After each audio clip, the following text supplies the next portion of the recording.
Okay, so let's jump straight into it. You'll be able to see down the bottom of our screen that we've got a bit of a progress bar, so you can see what section we're up to. We're starting off with some tips. We'll get into the creative writing section, analytical writing, and then a bit of a summary at the end. And if anyone has questions along the way, feel free to ask. Okay, so first of all, writing like a real person. Some of these tips that we have might sound a little bit straightforward, but it's amazing how often people can get them wrong. And writing like a real person is something that you should really keep in mind with all types of genres. So it's easy to slip into that habit of using really complex, winding sentences, using a thesaurus to find all the different words that you can possibly think of to make you sound really clever. But sometimes that doesn't actually really work.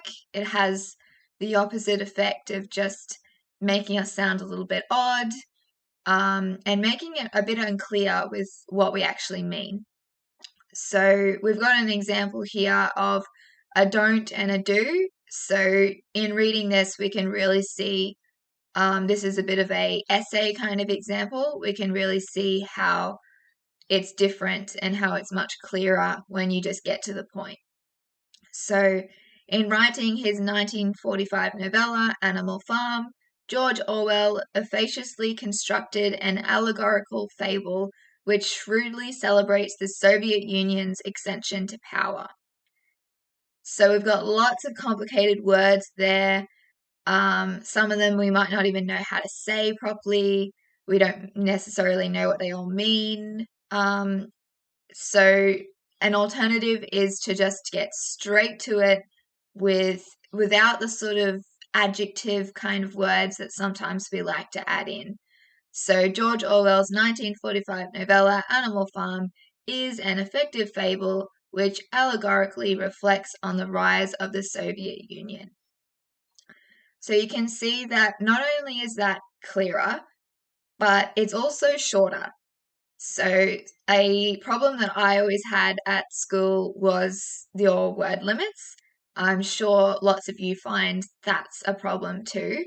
So writing in a way that's just clear, to the point, those sorts of things, it's going to make your point clearer, it's going to help you with your word count, and it's going to set you up for beyond school as well, where writing with clarity is something that's just far more valuable than using lots of different big words. So writing like a real person is something you should take on board for all of your writing, inside and outside of English. Reading before you write. Now, I know that this can be a pain for people who don't want to read the book or the script or whatever it may be, but this is something you shouldn't underestimate the importance of.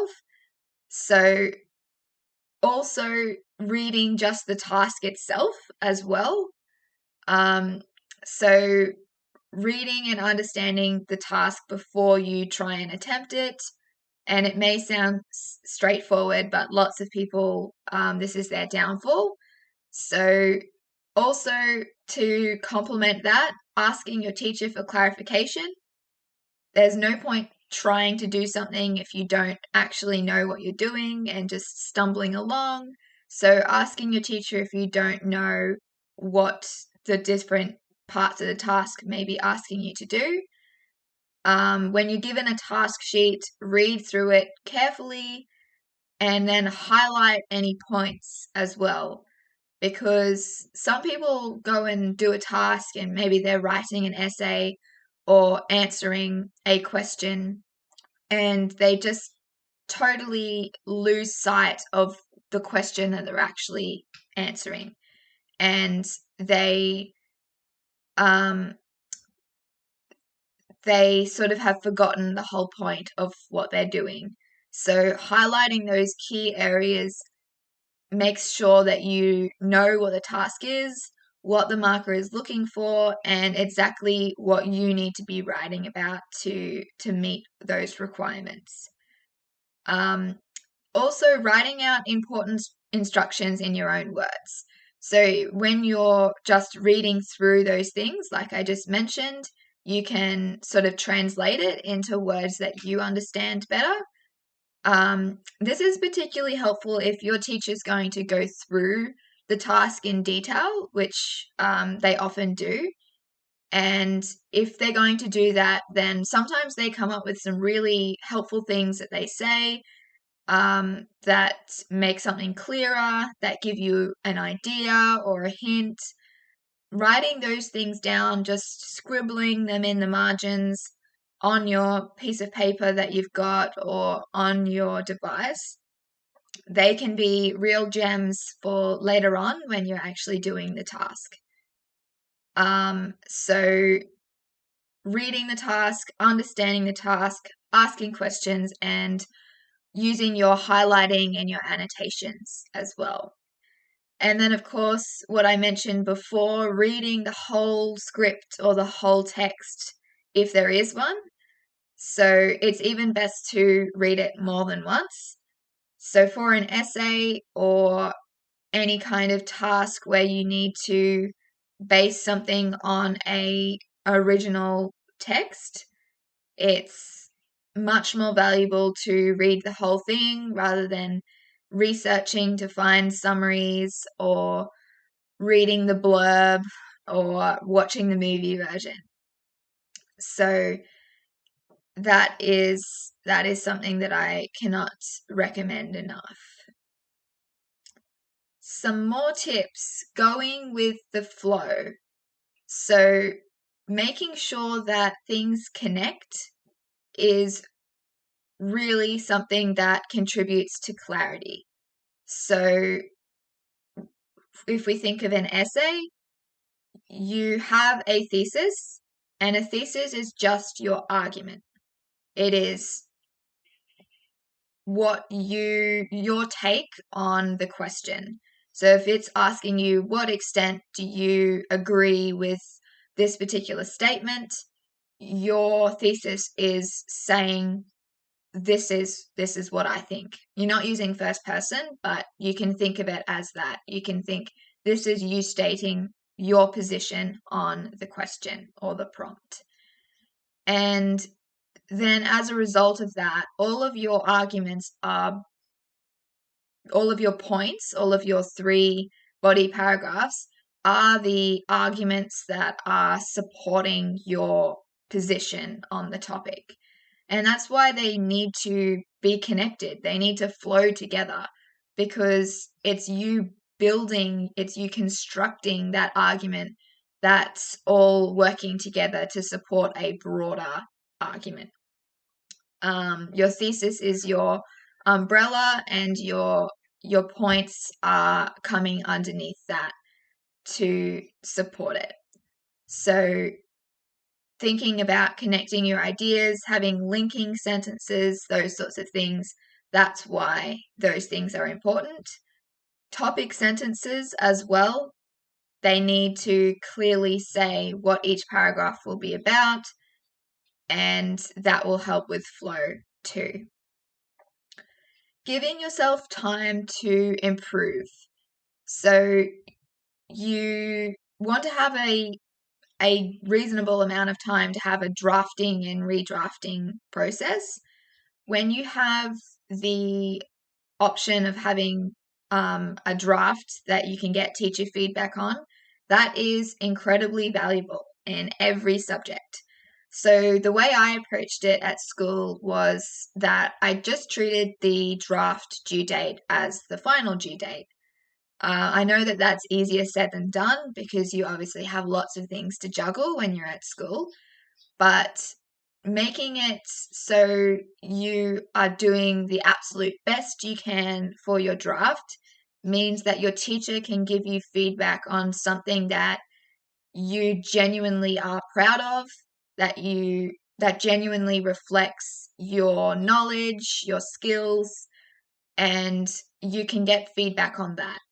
And if you just hand in a few sentences, if you don't hand in anything, if you hand in something that's not reflective of what you can really do, then you're just going to get feedback that perhaps you already would have expected. It's not really going to be targeted at ways that you as a student can improve in English. So treating that draft as something that's really serious can set you up for really good feedback that can help you refine your piece as much as possible. And if you're doing an exam, practice writing the full essays before you actually try and do the task in the real exam. So full essays and also dot point essays you may have heard of. Dot point essays can help with making sure you have that sort of structure down pat, but they can obviously be quicker if you're time poor. Writing the full essays and either marking them yourself, really analyzing how you've done, or even approaching your teacher to see if they're willing to have a look at it, can help you pick up on mistakes, fix things, understand what you need to work on. Oftentimes it's when we start writing something that we realize the things that we just don't understand. And so if we don't have a go at writing things in full, then we don't realize those things until perhaps it's too late. So, for example, if you just focus in your practicing writing thesis statements or topic sentences or introductions, and you never even have a go at maybe a conclusion or linking sentences, then you're going to find going into the exam that you just have no idea what you're doing.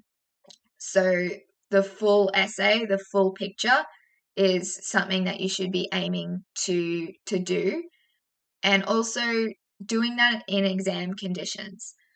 I suggest starting off, if you're uncomfortable with the genre that you're writing, so if we keep talking in the essay genre, if you're not really sure about how to write that effectively and all the components that go into it, and even the topic itself that you'll be writing the essay on, focus to start with on just honing those skills. So give yourself plenty of time to do your drafts. Don't worry about exam conditions. Get a good understanding of all of those components and of the text that you need to read. And then once you've refined those skills and that understanding, you can then do practices that are actually in exam conditions and will reflect the time pressure you'll have, and the sort of the situation itself. So obviously, as I said before, you don't have a lot of time when you're juggling all of your different subjects and all of your other commitments, but it will pay off if you do give enough time to practicing these different things and having drafts as well. Now, I want to take a little bit of a detour into the syllabus. So I didn't take enough advantage, I think, of the syllabus in Year 12. So I suggest that you use this to your advantage in multiple different ways. So it covers all of the different aspects of the different tasks that you have to do in Year 11 and Year 12. So it'll give you just the basics, like the amount of time you'll have, the word count requirements, and then it'll go into all the nitty-gritty details with marking rubrics and those sorts of things that you need to understand. The thing about marking rubrics is often they use different language that we don't really understand, and we'll often find ourselves asking, what does that actually mean? And how can I actually do that in practice? So using the glossary to look up those unfamiliar words is something that I recommend. And we'll have a look at how that might look in just a second as well. Reading and unpacking what is relevant for your task. So the syllabus is really big. As I said, it covers all of those things. So go through and look at what is relevant to you. So the there's lots of labels that are going to show you exactly where you're at. Go to where that is and see what it says. And you can also look ahead if you do want to give yourself all of that time to practice your skills. You can look ahead to see what's coming and prepare even more in advance. So, taking a bit of a deep dive into the syllabus, an example that I wanted to give was a few things that I know students struggle with in terms of just understanding what they mean. So, one of those major ones is cultural assumptions. So, it does define cultural assumptions in the syllabus, and I've got the definition right here. So, ideas, beliefs, or attitudes about things like gender, religion, ethnicity, youth, age, disability, etc. So, those things that are taken for granted as being part of the fabric of the social practices of a particular culture. So, you're thinking, so in year 12 and in English in general, you'll be asked to sometimes create cultural assumptions. So perhaps you're writing a short story and you need to create your own cultural assumptions in the sort of culture that you're building in the story. And sometimes you need to just analyze existing cultural assumptions that might be in a text of some sort that you're analyzing. So if it's the latter and you're analyzing, then the first thing you should be asking yourself is, what culture is this? So if it's the Elizabethan era in England in one of the Shakespeare texts, then you're thinking, what is the culture? What do they believe back then? All of those different things related to that list we have there: gender, religion, ethnicity, those sorts of things. So, how they treated women, what sort of religion they were, all of those different things you can consider.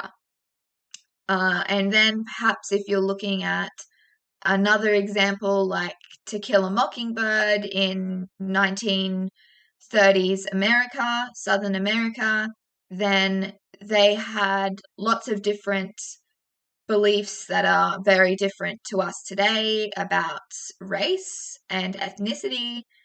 And so analyzing those things in light of the culture where it's actually set, that is what you're thinking about. So it sounds a bit scary when they say cultural assumptions, and we sort of just think, oh, what on earth is that?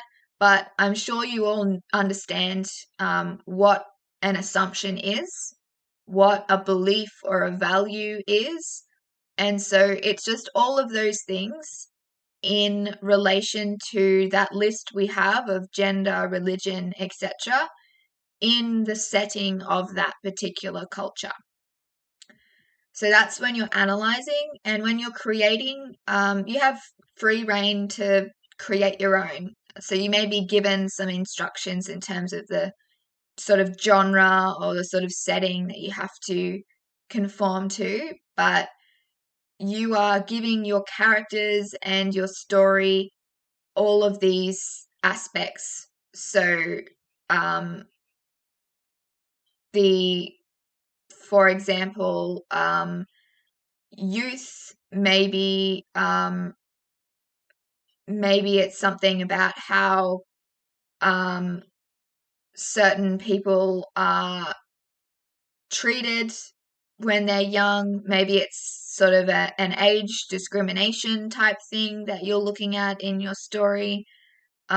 Maybe someone is struggling um, with gender and that kind of thing as they're sort of discovering those sorts of things. So just thinking about how you can use all of those things to construct your story. And then values as well. We have cultural attitudes, values, beliefs, those sorts of things are all part of your syllabus with all of your different criteria. So again, moral principles or standards that are shared in a cultural group, and it all depends on that idea of the cultural group. If you're analyzing, you need to think, what is the culture? And if you're creating, you need to think, what culture do I want to create? And then a couple of other examples. You've got stylistic devices and cohesive devices. They also provide the helpful definitions there. So whenever you see in your rubric these words and you wonder what is a cohesive device, then you can read this and you can understand that even just if you're writing a short story and you have an ellipsis, which is a ...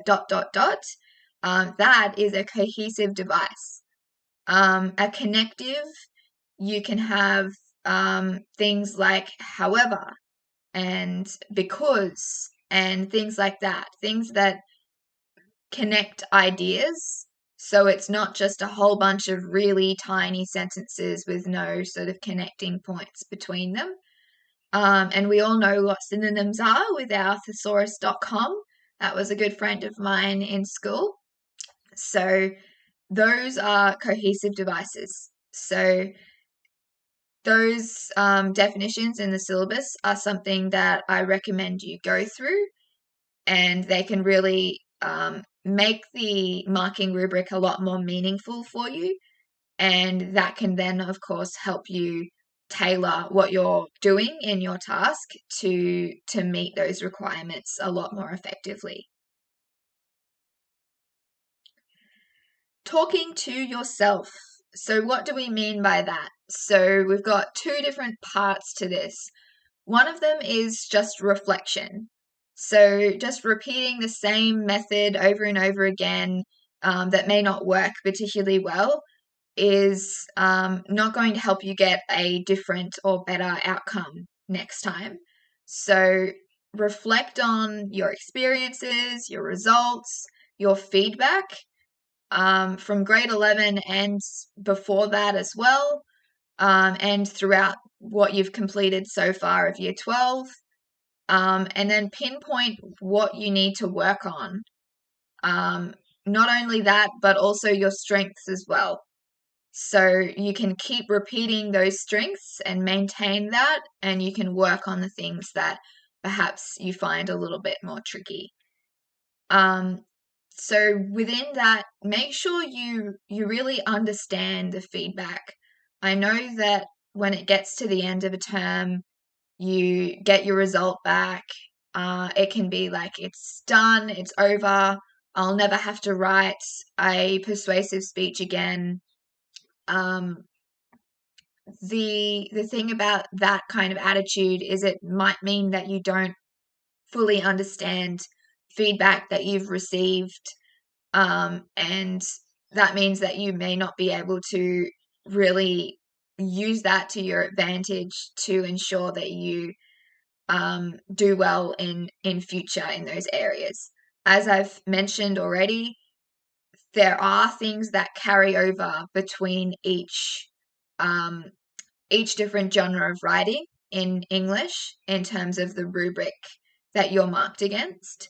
So just because you may have now finished your persuasive speech doesn't mean that the feedback that you received for that task isn't going to be helpful, because you would have had, as I said, cultural assumptions, attitudes, values, beliefs, cohesive devices, all of those things they're common throughout all of your assessment pieces in English. So if your teacher told you that you didn't do those things so effectively, then you really need to know that. So next time when you're writing your short story or you're writing your essay, you can actually improve on that and you can understand what you did wrong and how to address that. So making sure that you actually follow up on your feedback with your teacher, that you fully understand it, that is something that you should do at school and beyond as well in English and your other subjects too. The second part of this talking to yourself idea is the vocal editing. So sometimes we write things and they just make no sense, but it's hard to pick up on that when we're just quickly reading in our head, and we sort of know what we meant, but even though we know what we meant, we didn't really get it down in the right way. Reading it out loud is going to force your brain to process that information in a different way. So you're going to pick up on the mistakes that you might have missed. You're going to realize how out of breath you are trying to read something that is a 60-word sentence, and you're like, oh, I need to fix that. So it helps you, I guess, put yourself in someone else's shoes as well, because you can hear the way it sounds to someone else. Even just getting someone to read it to you can actually be helpful as well. The way that they sound, the way that they may stumble, those sorts of things can really give you an indication of the things that you could work on to improve clarity and just readability. Nourishing your mind. So reading and writing often is something that is going to give you a real advantage in terms of English and just your writing skills in general. So if you read 15 minutes a day of something that's of pretty good quality, of different types of writing as well, I'm not saying that you have to go and read example essays or something. You could read just novels that you actually enjoy reading. You could read poetry. You could read the online news. You can read the examples on the QCEE website. Those sorts of just reading activities that can help you understand the difference between good and bad writing, help you understand grammar and vocabulary. If we think about synonyms and things like that, reading often can expose you to all sorts of different vocabulary that's going to help you have this way broader base of vocabulary just in your mind. So when you don't have access to things like thesaurus.com, when you're in exam conditions or something like that, then you're going to far more easily be able to come up with different words. So your whole essay isn't just the same things over and over again. And then as a result of all of that, it's just going to make it easier to tackle writing tasks in general. You're going to understand how to write to entertain, to engage, to persuade, to be analytical, all of those sorts of things. So reading and writing often. And to sum up all of that, you don't need to enjoy English to be good at it, but it really helps. I know that you can't just flick a switch and decide you're going to love English, but I suppose the thing that you can do is try and think about the real world applicability of some of the things you're doing. It can be tricky when you're looking at Shakespeare or or something like that that you feel has no relevance to the real world and what you'll potentially be doing in future. But I guess think about more of the underlying things that maybe you're learning. How to analyze is something that I'll have to do as part of my career, and lots of people have to do as part of their career in different ways. So, thinking about how the skills that you're learning can actually be helpful is a way to perhaps appreciate it a little bit more and be a little bit more motivated to try your best. Using all of the resources around you, I've spoken about teachers and the syllabus. The QCEE, of course, as well as the syllabus, they also have the example responses on their websites, and example sort of task sheets as well. So check those out if you haven't done so already. They can give you a hint about what's to come, or help you understand a task that you've already been given that you might be struggling with. And teachers are there to help you, so make sure you understand the feedback that they give you. Make sure you seek feedback, and make sure you ask questions whenever you aren't sure about something. There's no point doing something wrong just because you were uncomfortable asking in the first place.